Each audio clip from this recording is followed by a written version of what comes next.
妻子忽然失联，丈夫怀疑是岳父在搞鬼，于是他找上门去，向岳父要人。什么？小茹不见了？你说我把她藏起来了？我藏她干嘛？自己老婆不见了，你还不赶快去找？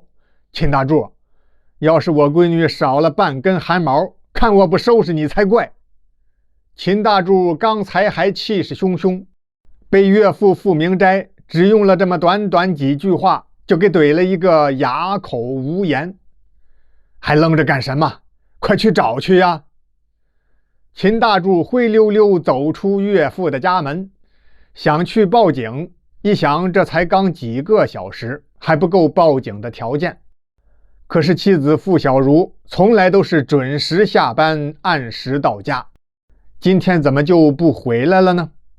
尤其今天还是周五，通常夫妻俩今晚都会好好吃一顿烛光晚餐，甜甜蜜蜜睡个好觉。可今天一反常态，天都黑了，妻子小茹还是没进家门，手机也打不通。因为岳母去世早，老岳父傅明斋这个人呢酗酒，最近不知是怎么回事，花钱还挺多。前几天又来家里要钱，被傅小茹给撵走了，嫌他花钱太快。傅明斋醉醺醺的大骂女儿不孝，说非得给傅小茹点颜色看看不可。所以秦大柱不见了妻子之后，才会首先想到岳父傅明斋的头上。现在怎么办呢？哎，对了，小茹她会不会是在单位加班呢呀？想到这儿，秦大柱马不停蹄赶到了妻子傅小茹上班的公司。看门大爷说，那个小茹姑娘啊，今天是第一个走的，早就下班了。完了，秦大柱心想，完了，妻子小茹一定是遭遇了意外，因为刚才所有亲戚朋友的电话他全打遍了，都说今天没见过傅小茹。秦大柱又向交通部门打电话询问，人家说全市交通很安全，今天没有发生任何事故，算是又排除了一种可能。这可如何是好？秦大柱坐在车里，手扶方向盘，不知道该去哪里寻找可爱的妻子傅小茹。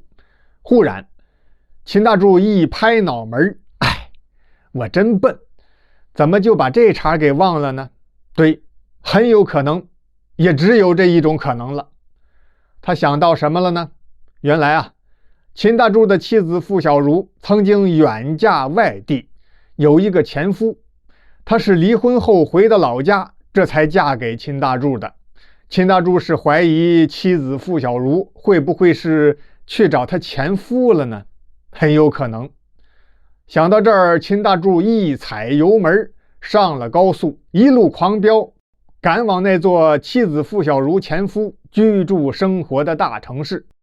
伴随着东升的太阳，秦大柱的汽车驶入了这座国际化大都市。根据记忆当中妻子所说的地址，秦大柱找到了傅小茹那前夫汪谷的公司。漂亮的秘书告诉秦大柱，先生，我们汪总最近没来上班，您如果有事情的话，过些天再来吧。秦大柱又想起来了，妻子傅小茹好像曾经说过，以前在这里生活的时候是住在富华小区28号楼的8单元18层。管不了那么多了，到他家里去找。这栋住宅楼是一梯2户，秦大柱蹭电梯上了18层，一看，东边的入户门上面有一层尘土，像是很久没人住了的样子。西户这边呢，干干净净，门两侧大红的春联还崭新着呢。于是他抬手敲门，屋里传来一个女人的声音：“谁呀？”“哦，请问这是汪谷家吗？”“汪谷？你是找对门啊？他不住这儿了。”说着话，一个中年女人穿着睡衣，毛巾包着头发，就打开了家门。“汪谷原来是住我家对门，现在搬走了。你是他什么人啊？”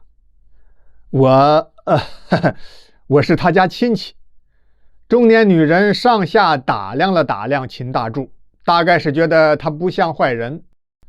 王谷搬新家了，东郊的大富豪别墅区，具体门牌号我就不知道了，你自己去问问吧。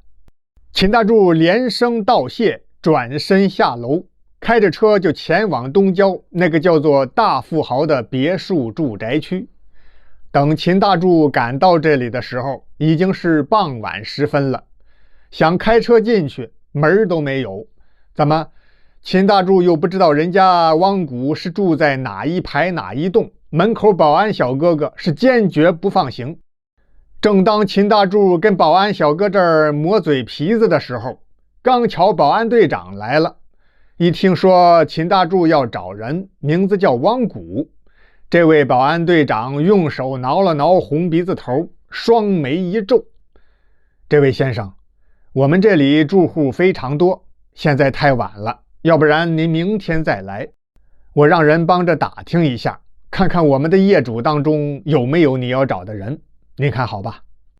秦大柱一想，也只能如此了。一看时间，距离昨天妻子付小茹下班已经超过24小时了，于是他赶忙拨打老家派出所的电话，先报了警，然后找到一个小旅馆住下，一夜无话。第二天上午，秦大柱早早的就来到大富豪别墅区的门口。有点意外的是，那位保安队长已经在值班室里等着他了。秦大柱哪里知道，其实这位保安队长认识他妻子的前夫汪谷，昨天只是出于警惕，不想泄露业主信息。打发走了秦大柱之后，保安队长就去问了问那位汪谷先生。汪谷一听秦大柱这个名字，就知道他是谁了。谢谢你啊，张队长。明天这个秦大柱再来的话，你就直接让他到我家来吧。所以今天保安队张队长一见秦大柱，哎呀，秦先生来得够早的呀，我帮你打听着了，汪谷先生啊，住在 C 区018号，你进去找他吧。秦大柱谢过保安队长，进小区找到了 C 区的018号别墅。一看，院子里有一男一女2个人，背对着大门口，正猫着腰收拾小菜园呢。看那女人的背影，披肩长发，身材苗条，曲线优美，应该是妻子付小茹，只是穿的这身衣服，秦大柱从来没有看见过。一股子怒火就涌上了秦大柱的头顶。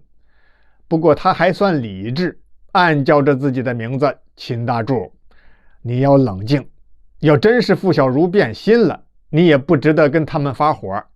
好合好散，不能让他们笑话你没出息。”秦大柱刚想到这儿，菜园里的那个男人一回头，看见有人站在自己家的门前发呆。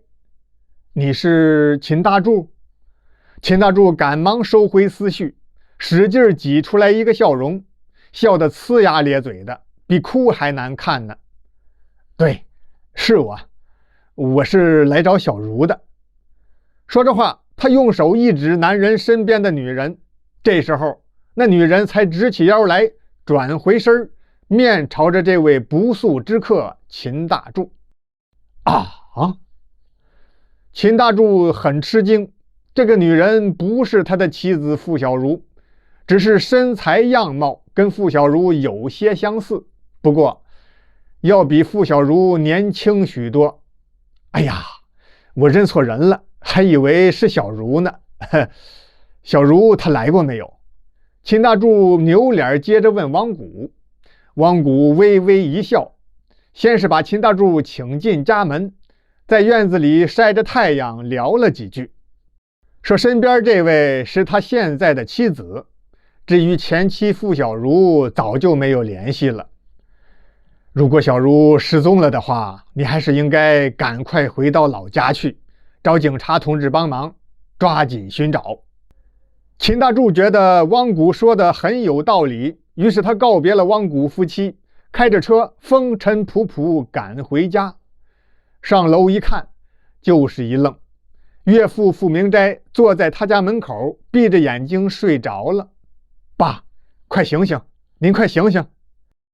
傅明斋一睁眼就朝着秦大柱要女儿。秦大柱也有点烦了，我这不是一直在找呢吗？您喝得醉醺醺的，坐在地上睡大觉，光朝我要人有什么用？傅明斋正要发火，张开大嘴却没说出话来，眼睛越过秦大柱的肩头，望着电梯那边发呆。秦大柱扭回头一看，哎呀，妻子傅小茹一脸疲惫，浑身泥土，头发上还插着一根干枯了的草棍，回家来了。进屋一说才明白，原来呀，周五下了班，傅小茹在半路上被烤鸭店吹出来的香味给吸引了，忍不住停下电动车去买烤鸭。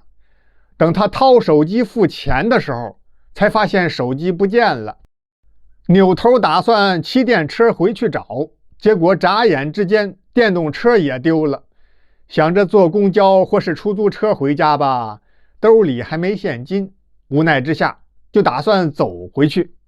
刚走不远，一辆轿车在傅小茹的身边突然停下，车里边是她的3位高中女同学，朱花、秦红和吴菊。这3位都是单身，正要到郊区去野炊露营，意外碰上了傅小茹。傅小茹离婚回到老家，二婚嫁给秦大柱的事情，从没跟这些同学提过，都以为她还在那座大城市生活呢。于是连拉带拽把傅小茹弄上了车，一起去郊外野炊露营。傅小茹就用他们的手机把自己的手机号先挂失了，想给丈夫秦大柱打个电话吧，嘿，号码还记不住。就这么着，在郊外湖边树林里与这3位女同学疯玩了一个晚上。